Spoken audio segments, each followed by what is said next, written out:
মোৰ বিয়া পতাৰ কোনো মন নাছিল, কাৰণ প্ৰতিটো ৰাতিয়েই মই বেলেগ বেলেগ ছোৱালীৰ লগত সময় পাৰ কৰিছিলোঁ। এদিন মোৰ এজন বন্ধুৱে মোক এজনী ছোৱালী আনি দিম বুলি ক'লে আৰু তাইৰ লগত নিশা কটাই দেখুৱাব লাগে। মই তাৰ এইটো চেলেঞ্জ এবাৰতেই একচেপ্ট কৰি ল'লোঁ, কাৰণ মই জানিছিলোঁ মোৰ সেই বন্ধুজন বহুত ভদ্ৰ। সি মোক কেতিয়াও বেয়া ছোৱালী আনি নিদিয়ে। যেতিয়া সেই ছোৱালীজনী মোৰ ৰুমলৈ আহিল, মোৰ হাত ভৰি কঁপিবলৈ ধৰিলে, কাৰণ সেই ছোৱালীজনী মোৰ নাম পৰাগ। মই এটা বহুত সম্ভ্ৰান্ত পৰিয়ালৰ ল'ৰা আছিলোঁ। মা দেউতাৰ একমাত্ৰ সন্তান। একমাত্ৰ হোৱাৰ বাবে বহুত আলসুৱা আৰু অলপ নষ্ট চৰিত্ৰৰ আছিলোঁ। মোৰ দেউতা এজন বিখ্যাত বিজনেছমেন আছিল, সেইকাৰণে সৰুৰে পৰাই টকাৰ ওপৰত ডাঙৰ দীঘল হৈছিলোঁ। কিবা বস্তু লাগে বুলি কোৱাৰ আগতেই মোৰ আগত আনি হাজিৰ কৰিছিল। সেইবাবে অভাৱ কি, মানৱীয়তা কি, প্ৰয়োজন কি, মই একো বুজি পোৱা নাছিলোঁ। এইদৰেই মহাসুখত মোৰ দিনবোৰ পাৰ হ'ব ধৰিছিল। ইউনিভাৰ্চিটিত পঢ়ি আছিলোঁ। ধুনীয়া চেহেৰা আৰু টকা পইচা থকাৰ বাবে ছোৱালীবোৰ মোক দেখি সহজতেই আকৰ্ষিত হৈছিল আৰু মোৰ লগত বন্ধু হোৱাৰ মানসেৰে চিনাকি হৈ মোৰ লগত হলিগলি কৰি বেছি ক্ল'জ হ'ব বিচাৰিছিল। কিন্তু মই বন্ধুত্ব এটা সীমাৰ ভিতৰত ৰাখিহে কৰিছিলোঁ। মোৰ বাবে ছোৱালী কেৱল ভোগৰ সামগ্ৰীহে আছিল। মোৰ মা ক্লাব, পাৰ্টি, মদ এইবোৰতেই ডুবি আছিল আৰু দেউতা বিজনেছ, পাৰ্টি, বিজনেছ ডিল এইবোৰতেই ব্যস্ত আছিল। সেইবাবেই ভাল বেয়াৰ বিষয়ে একো সংস্কাৰ মই পোৱা নাছিলোঁ। যি ছোৱালী মোৰ প্ৰতি এট্ৰেক্ট হৈ আহিছিল, মই ব্যৱহাৰ কৰি এৰি দিছিলোঁ। মই যেতিয়ালৈকে বিচাৰিছিলোঁ তেতিয়ালৈকেহে সেই ছোৱালীবোৰৰ লগত বন্ধুত্ব কৰিছিলোঁ।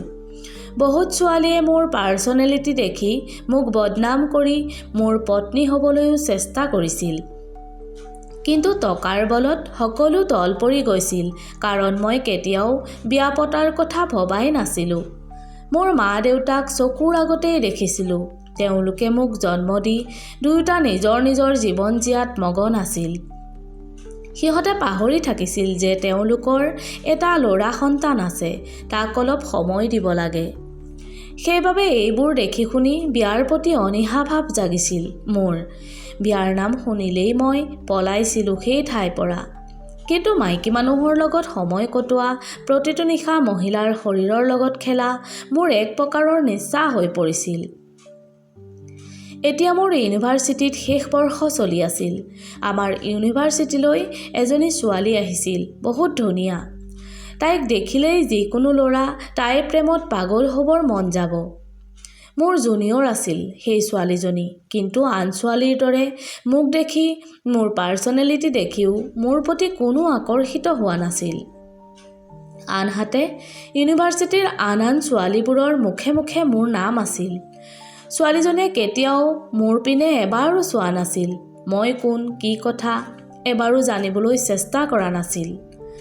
তাই মোক ইগন'ৰ কৰা দেখি মোৰ ইগ'ত লাগিছিল, কাৰণ আজিলৈকে কোনো ছোৱালীয়ে মোক গুৰুত্ব নিদিয়াকৈ থকা নাছিল। প্ৰথমবাৰ মই তাইৰ বিষয়ে জানিবলৈ চেষ্টা কৰিলোঁ আৰু মই নিজেই তাইৰ লগত বন্ধুত্বৰ বাবে হাত আগবঢ়ালোঁ। মই ভাবিছিলোঁ তাই নিজৰ ডিমাণ্ড দেখাবৰ বাবে এইদৰে কৰিছে, কিন্তু মই বন্ধুৰ প্ৰস্তাৱ পঠিয়াইও নিৰাশ হ'ব লগা হৈছিল। তাইক বন্ধু বনোৱাৰ মোৰ উদ্দেশ্য এটাই আছিল, অলপ সময় তাইৰ লগত কটাই, এটা নিশা তাইৰ শৰীৰ উপভোগ কৰি, আন ছোৱালীৰ দৰেই তাইক এৰি দি তাইৰ অহংকাৰ চুৰমাৰ কৰা মোৰ প্ৰধান উদ্দেশ্য আছিল। তাইক মোৰ টকাৰ পাৱাৰ দেখুৱাই ফুচুলাবলৈও বহুত চালোঁ, কিন্তু তাই বহুত বেলেগ টাইপৰ। মই ভাবিছিলোঁ সকলো ছোৱালী একেই। মই ভবাৰ সম্পূৰ্ণ ওলোটা আছিল তাই। মোৰ বন্ধুত্বকো কোনো গুৰুত্ব নিদিলে। তাই স্পষ্টভাৱে মোক কৈছিল যে তাই কোনো বন্ধুত্ব কৰিব নিবিচাৰে আৰু তাইক ডিষ্টাৰ্ব দি নাথাকোঁ যাতে। এইদৰে তাইৰ পিছত লাগি থাকোঁতে কেতিয়ানো মোৰ ইউনিভাৰ্চিটিৰ শেষ বৰ্ষ পাৰ হৈ গ'ল গমেই নাপালোঁ। মই মোৰ সকলো বেয়া অভ্যাস তাইক লগ পোৱাৰে পৰা এৰি দিলোঁ।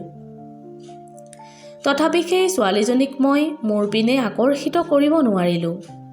ইউনিভাৰ্চিটি শেষ হোৱাৰ পাছতো মই মাজে মাজে ইউনিভাৰ্চিটিলৈ গৈছিলোঁ। আৰু তাইক মোৰ প্ৰতি এটেক কৰিবৰ বাবে নানান কৌশল অৱলম্বন কৰিছিলোঁ। তাইক পোৱা যেন ক্ৰমে মোৰ জেদলৈ পৰিৱৰ্তন হৈছিল। অলপ দিন মই বিশেষ কাম এটাত ব্যস্ত হ'ব লগা হৈছিল আৰু সেইবাবে ইউনিভাৰ্চিটিলৈ যাব পৰা নাছিলোঁ। আৰু যেতিয়া মই যাওঁ গম পালোঁ যে তাই পঢ়া শেষ কৰি ইতিমধ্যে ইউনিভাৰ্চিটি এৰি গুচি গৈছে। তাৰপিছত মই বহুত চেষ্টা কৰিও তাইৰ ঠিকনা উলিয়াব নোৱাৰিলোঁ। কিন্তু তাইৰ ওচৰত হাৰ মনা কথাটো মই একেবাৰেই সহ্য কৰিব পৰা নাছিলোঁ। তাৰ পিছৰে পৰা মই আকৌ ছোৱালীৰ শৰীৰৰ লগত বৰ বেয়াকৈ খেলিবলৈ ল'লোঁ। বহুত ভদ্ৰ ছোৱালীকো বিভিন্ন প্ৰকাৰে মোৰ প্ৰতি আকৰ্ষিত কৰাই প্ৰেমৰ অভিনয় কৰি শৰীৰ ব্যৱহাৰ কৰি এৰি দিছিলোঁ। সকলো ছোৱালীকে আকৌ ভোগৰ সামগ্ৰী হিচাপে চাব ল'লোঁ। ইয়াৰ মাজতে মোৰ মা আৰু দেউতা এটা এক্সিডেণ্টত মৃত্যু হ'ল আৰু তেতিয়া দেউতাৰ গোটেই বিজনেছ মই চম্ভালিব লগা হ'ল। মোৰ প্ৰতিটো দিনেই নতুন নতুন ছোৱালীৰ লগত ৰঙীন হৈছিল, কিন্তু সেই ছোৱালীবোৰ কোনো বেইছা নাছিল। মোক কোনো বাধা দিওঁতা মানুহ নাছিল।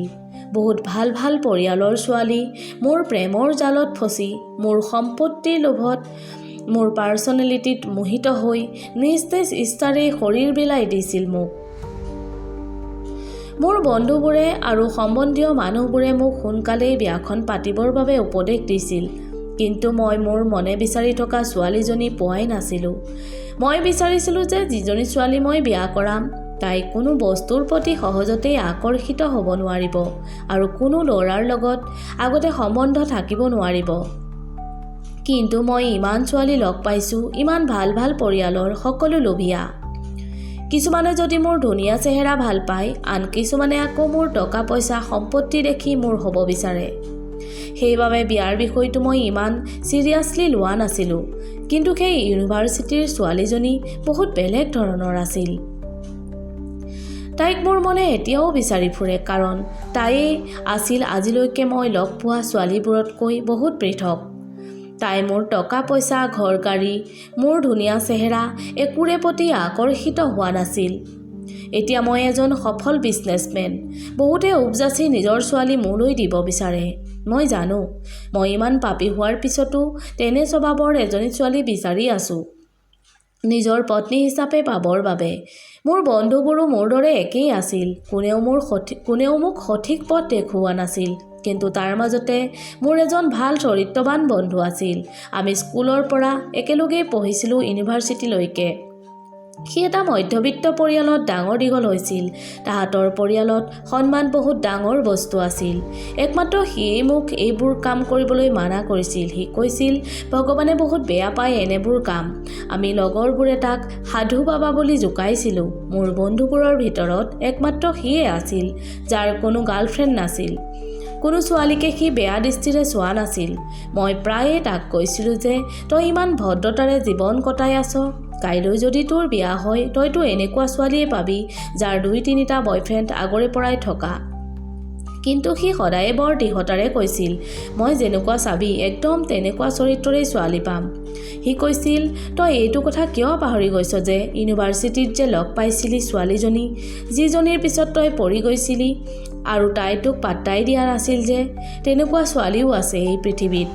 কথাটো নোহোৱাও নহয়। মই একদম মৌন হৈ পৰিছিলোঁ তাৰ ওচৰত। সেইদৰেই কিছুদিন গ'ল। অলপ দিনৰ পিছত মই মোৰ সেই ভদ্ৰ বন্ধু ৰক্তিমক লগ পালোঁ। সি মোক ক'লে মই তোক এজনী ছোৱালী আনি দিম, তই তাইৰ লগত এটা ৰাতি কটাই মোক দেখুওৱা। মই আচৰিত হ'লোঁ। মোৰ ইমান চৰিত্ৰৱান বন্ধু ই আকৌ কোন ছোৱালী মোৰ লগত ৰাতি কটাবৰ বাবে যোগান ধৰিছে। ময়ো সি দিয়া চেলেঞ্জ একচেপ্ট কৰিলোঁ। মই সেইদিনা সি কোৱা ছোৱালীজনীৰ বাবে অপেক্ষা কৰি ৰুমতেই বহি আছিলোঁ। মনটো কিবা এটা উগুল থুগুল লাগি আছিল। মই মনতে ভাবিব ধৰিলোঁ, যিজন বন্ধুৱে মোৰ এইবোৰ কাম একেবাৰেই পচন্দ কৰা নাছিল, মোক মানা কৰিছিল, সি আজি মোক ছোৱালী আনি দিব।